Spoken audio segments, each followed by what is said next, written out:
Welcome friends, I'm Tapis and today we are together for the international bestseller, The Alchemist by Paulo Coelho. As we go through this, you'll find out why the late great Kobe Bryant and legends like Madonna and Pharrell have claimed The Alchemist to be the most influential book they've ever read. How exciting!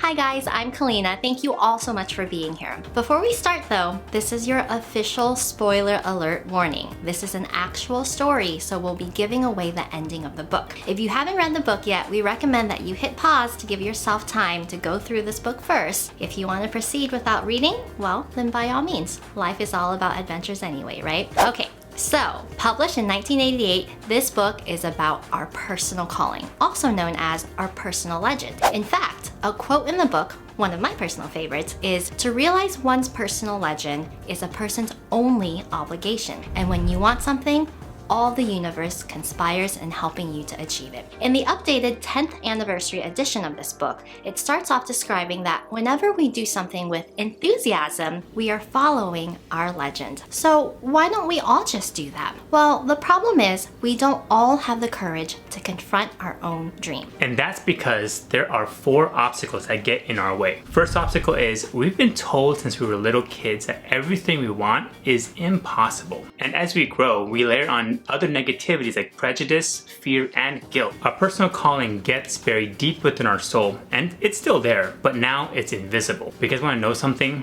this obstacle is the world's greatest lie. That at a certain point in our lives, we lose control of what's happening to us and our lives become controlled by fate. Now that is the greatest lie. Yes, and the second obstacle is, surprisingly, love.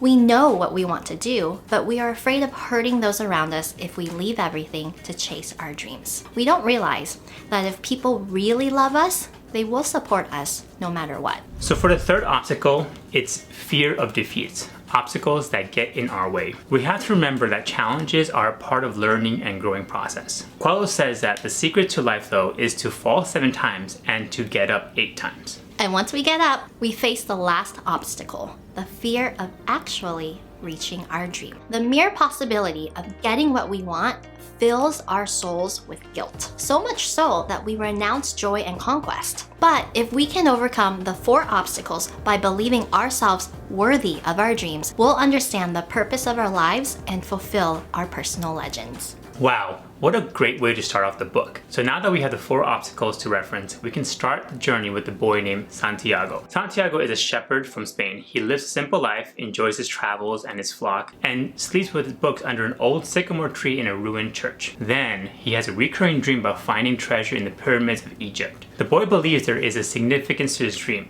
so he finds a gypsy woman to interpret the dream for him. She tells him to go seek the treasure and ask for 1/10 of his finding. Then an old man, claiming to be the king of Salem, appears before him, reading his mind and saying things that Santiago knows and nobody else would know. This old man teaches the boy about the greatest lie, the 4th obstacle that we referenced earlier, and personal legends. When the boy asks why the old man is talking to him, the old man reveals that it's because the boy is about to give up on his dream, and that the whole universe is conspiring to help him. Signs and omens are always appearing in one form or another to help people reach their dream, but most of the time, people aren't even paying attention. So, with the courage of an adventurer and 2 stones from the old man, Santiago sells his sheep and travels to Tangier, Africa. His plans change when a thief steals his money, which forces him to take a job with a crystal merchant in this new foreign land. This crystal merchant is significant because he possesses a similar anxiety that many people have, waking up every morning doing the same thing that he has done for the past 30 years, telling himself that this is all he knows and that it's too late to really change anything, while not really wanting to change anything, and believing that the hope from a dream is actually better than achieving the dream. It's clear to see, crystal clear you might say, that the crystal merchant faced all 4 obstacles that got in the way of his personal legend. So, during the year of working there, the boy promises himself that he would earn enough money to go back home, buy a new flock of sheep, and give up on the silly treasure dream. Instead, he learns lessons that prepare him for his journey ahead. And when it came time to leave, the boy realized there was another way to regard his situation. He was a mere 2 hours from home, but he saw that he was actually 2 hours closer to his treasure. And so he goes. The boy joins a caravan and meets the next 3 people to impact his journey. An Englishman, the love of his life, Fatima, and The Alchemist. The Englishman teaches him everything in life is an omen and that there is no such thing as coincidence. The Englishman reveals he is seeking an alchemist that can help him turn lead into gold so that he can find his own personal legend, which is to discover the universal language and the soul of the world. When the caravan reaches an oasis, they are forced to seek refuge there for months due to a tribal war. Santiago finds himself growing more intuitive with the omens and ends up saving the oasis from a siege by reading the omens of the falcons. This leads him to the alchemist that the Englishman was looking for earlier.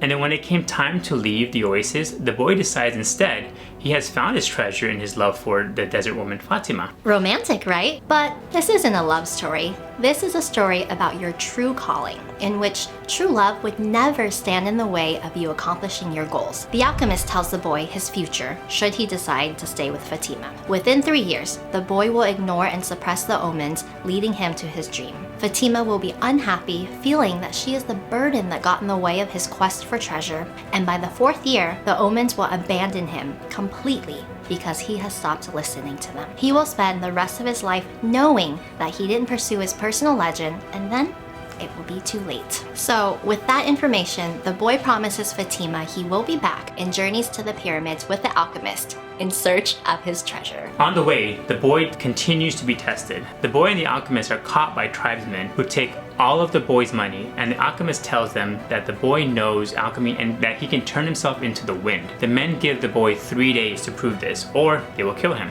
The alchemist tells him to let go of his fear of failure and to pay attention to the omens that can turn him into air. On the 3rd day, the boy summons nature and talks in the language of the universe. He speaks to the wind, the sun, and the maker of all, the hand. He proves his ability to see omens that were scattered throughout space and earth, and he comes to the realization that everything has been written for us. He's one with God, and therefore he could perform his own miracles on his own. He becomes the wind, and the tribesmen free both the boy and the alchemist. As they continue their travel, they reach a monk that takes them in. The alchemist turns lead into gold and breaks the gold into 4 pieces. 1 for the alchemist to return back to the oasis, 1 for the boy, and 2 for the monk. 1 for his own hospitality, and 1 for when the boy needs it again and comes back. They part ways, and the boy reaches the pyramids on his own. He pays attention to the omen and starts digging in the sand. 2 thieves approach thinking that he's hiding something, so they beat him up until he remembers what the alchemist tells him. When you possess great treasures within you and try to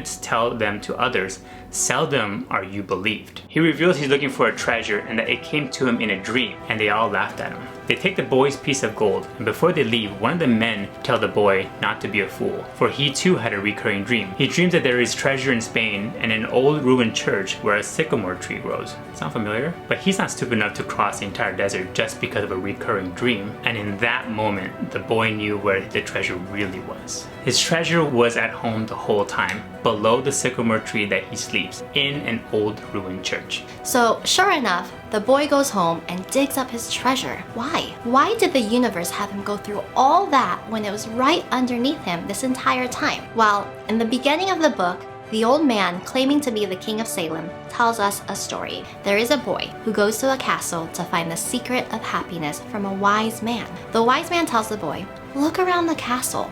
Hold the spoon of oil and be careful not to spill the oil." The boy returns with a full spoon, but failed to see the marvel of the castle. The boy returns a second time, and this time seeing all the splendors of the castle, but in doing so, he actually spilled every drop of his oil. The wise man gives him one piece of advice. The secret to happiness is to see all the marvels of the world and never forget the drops of oil in your spoon. The boy in our story, Santiago, was guided on an adventure to see the marvels of the world, where he was tested and learned many great lessons, all things that were a part of his personal legend. And now, the boy was home with his treasure and a spoon full of oil. Alright, while we did our best to summarize this book, there are so many lessons that would be missed by not reading this book in its entirety. Click on one of the links below to get your copy of The Alchemist today. And if you like what you see in our channel, please support us by subscribing and hitting the like button. That will help us put out more episodes and get you content you're looking for. And we'd love to welcome you back. The deep dive discussion of The Alchemist comes out tomorrow. We hope to see you then. Bye guys! As we grow, our personal calling. All right, This is so fucking hot. Okay. His treasure. Front our own dream. Mouth is twitching. Do not put this in the video. And he journeys to the pyramids with the alchemist. I don't know why when I said pyramids I was gonna do this. I keep thinking of my hand gestures. I was like, journey to the pyramids.